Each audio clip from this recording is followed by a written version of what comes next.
where the Art Association was, or is, was the epicenter for the 16th century St. Augustine, all right? Because it's really almost right there in the middle of the community. The assemblage that has been recovered is probably one of the best assemblages ever found in St. Augustine from a 16th century site. This is the plaza right here.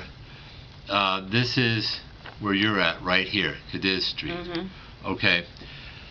This is Bridge Street right here, and this is Artillery Lane coming right through here. Artillery Lane was the northern limits of the original 16th century town site. Okay. Bridge Street was the southern limits of the original 16th century town site. The Art Association is almost right in the center. This is your property map. Right here. And this is Marine Street, and this is Cadiz Street. And you can see we opened up these units right here and didn't really find anything on the south wing of substance, but this is the north wing, and this is where we actually found everything. And this is the only place in town that we've ever found evidence for this is an actual burned structure. This happens to be a plan view, and you're looking in one of our test units right here, and this burn zone right down in through here, that is a corner of a room. Alright, and you can see all the potsherds that are on it. The thing that I think caught our attention is that this material is what we refer to as de facto refuse. That is, it's material left in its place of origin. Alright, so having all these broken vessels right in here tells us that whenever this structure burned, these potsherds, everything else burned with the structure. Here you have example of a nice plateau right here, and you actually have three pieces that fit together, just like this.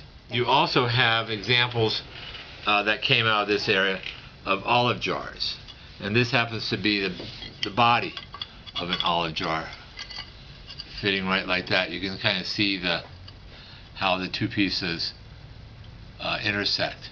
Alright, an olive jar is essentially shaped like an olive, and on the top you have what we call donuts, and these are the actual apertures of the olive jar. And you can see that you have two types of apertures here, and this type here denotes the early style of olive jar. This would go up to the late 1500s, whereas this type was from the 1500s up to the 1800s. So you can see that you have two distinct types of olive jars that are present. We knew that they had tabby back then, which is the colonial equivalent of modern day cement. And we did find a linear alignment right through here. And this nail, this spike, it's not a nail, it's actually a spike, was found along this provenience right here. So this was embedded in the wall. And really, if you think about it, you probably had posts in the wall, and those posts supported rafters, and when the thing burned down, the wall disintegrated and the posts disintegrated, and this just became part of the archaeological assemblage. You have this, and this is, we find it in St. Augustine, but we don't find it that often. This is Isabella polychrome, and here you have an example of where they're using. See, there it is right there. About 9 inches diameter. This is known as San Pedro cob marked, okay, and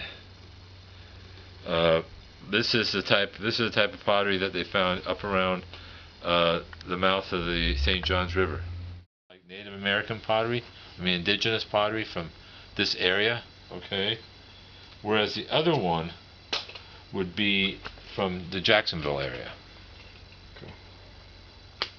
This is your needle right here.